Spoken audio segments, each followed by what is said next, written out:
தன் பெயரோடு தர்மத்தை வைத்திருக்கக்கூடிய தமிழ்நாட்டின் ஒரு முக்கியமான மாவட்டம் தர்மபுரி.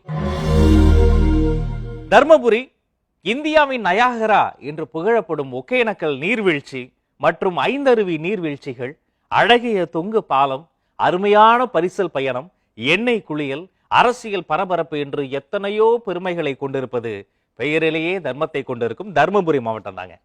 காவிரி பெருநதி தமிழகத்தில் நுழையும் நுழைவு வாயிலே இந்த தர்மபுரி தாங்க. சங்க காலத்தில் இதன் பெயர் கங்க நாடு, சரித்திரத்தில் இதன் பெயர் தகடூர்.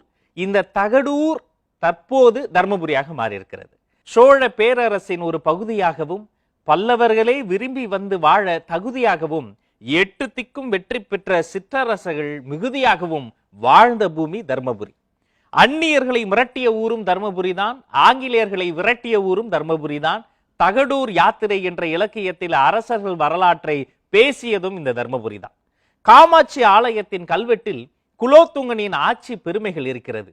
மூடு சாமுண்டி அம்மன் கல்வெட்டில் திருமணத்திற்கு வரி வசூலித்த செய்தி இருக்கிறது.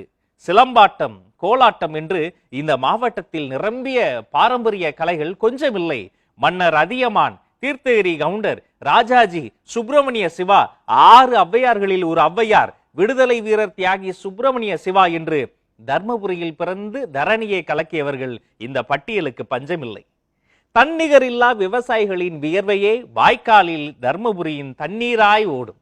தர்மபுரியை தொட்ட பிறகுதான் காவிரியை தனது காலில் சலங்கை கட்டி ஆடும். இங்க முக்கியமா குட்டி குட்டியா நிறைய ஆறுகள் இருக்கு. தோப்பூர் ஆறு, தொப்பை ஆறு, வன்னி ஆறு, காவிரி, தென்பெண்ணை, சனத்குமார நதி, மார்கண்ட நதி முதலியவை இந்த மாவட்டத்தில் அபிஷியலாக பாய்கின்றன. திருவிழாக்களை பத்தி பேசணுங்க. தீர்த்தமலை தேர் திருவிழா, சோழமரத்துப்பட்டி சிவராத்திரி திருவிழா, சூடநாத சுவாமி தேர் திருவிழா, இருளப்பட்டி கன்னியம்மன் கோவில் திருவிழா, ஒகேனக்கல் ஆடிப்பெருக்கு, இவையெல்லாம் காண சத்தியமாய் 2 கண்கள் போதாது. தர்மபுரியின் செந்தூர் மாம்பழங்கள் அத்துணை சுவையானவை. செந்தூர் மாம்பழத்தின் பெயரை சொன்னாலே நாவில் எச்சில் ஊறும் என்பார்கள். தமிழகத்தின் 50% மாம்பழ விளைச்சல் இந்த தர்மபுரியில் தாங்க.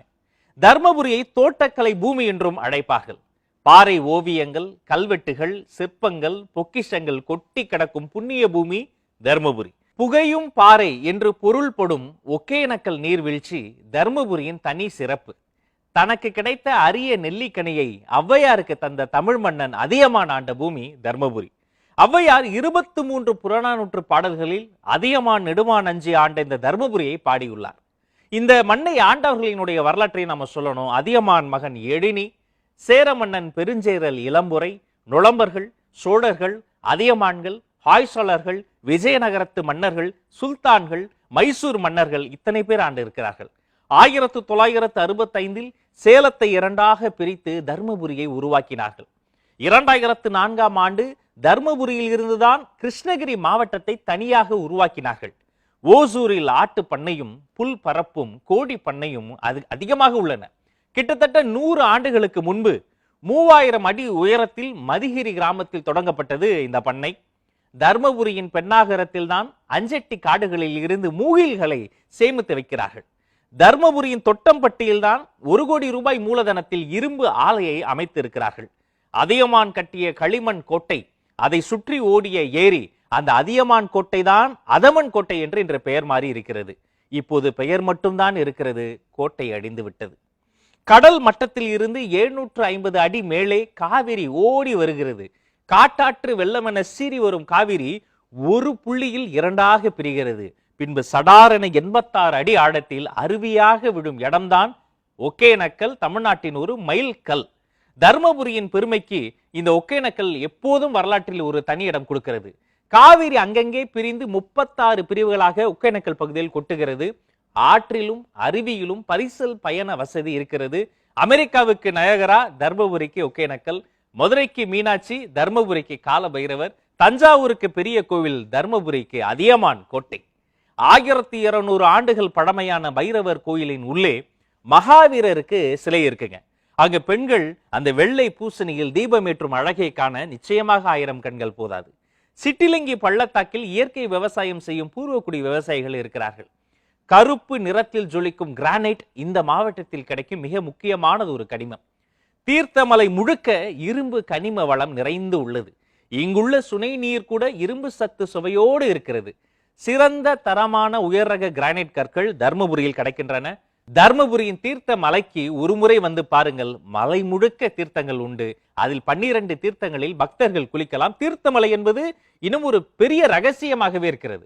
வருடம் முழுவதும் வற்றாமல் ஊற்றெடுக்கும் ராமர் தீர்த்தம், அகஸ்திய தீர்த்தம், அக்கினி தீர்த்தம் என குகையில் கொட்டும் தீர்த்தத்தை பிடித்து குடிக்கவும் செய்யலாம்.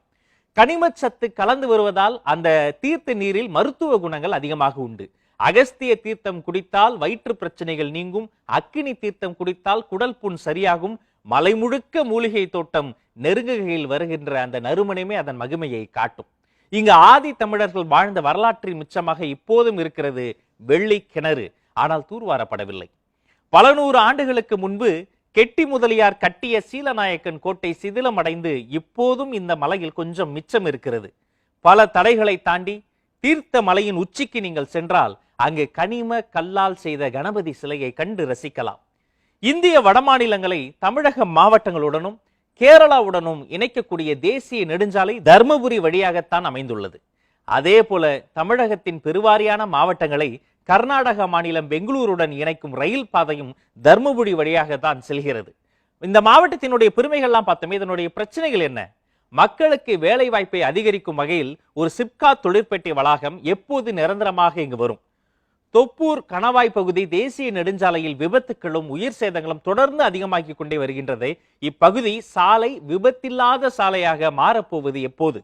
மலர் சாகுபடி விவசாயிகள் பலரும் மலர்களில் இருந்து வாசனை திரவியம் பிரித்தெடுக்கும் ஆலை ஒன்றை இந்த தொப்பூர் பகுதியில் அமைக்க வேண்டும் என நீண்ட நெடுங்காலமாக கோரிக்கை வைத்து வருகின்றனர்.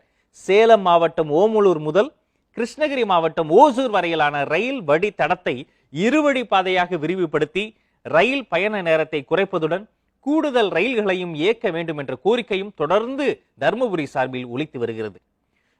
இந்த தர்மபுரியை பத்தி பேசும்போது தர்மபுரி பேருந்து மாணவிகள் எரிப்பு வழக்கையும் நம்ம பேசணும்.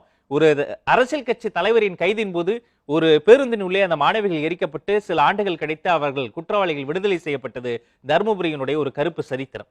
தர்மபுரியினுடைய சாதி கலவரம் இன்னொரு பிரச்சனையும் நம்ம சொல்லணும். அது ஒரு சட்டம் ஒழுங்கு சார்ந்த பிரச்சனை. சாதி சண்டைகளால் வரலாற்று சிறப்புமிக்க தர்மபுரி இன்று வரலாற்றின் ஒரு சிறு கருப்பு புள்ளியாக அந்த சம்பவங்கள் மாறி இருக்கின்றன. சமத்துவமான தர்மபுரி எப்போது வரப்போகிறது? இவையெல்லாம் சரி செய்து தர்மபுரியை அகழ்வாராய்ச்சி செய்தால் வரலாற்றின் பக்கங்கள் மறுபடியும் திருத்தி எழுதப்படும் என்பது சத்தியமான உண்மை. வேற எந்த மாவட்டம் குறித்து பேசலாம்? கமெண்ட்ஸ்ல சொல்லுங்க. உங்களுடைய அன்பு ஆதரவு ஆலோசனைகளுக்காக நாங்கள் காத்திருக்கிறோம்.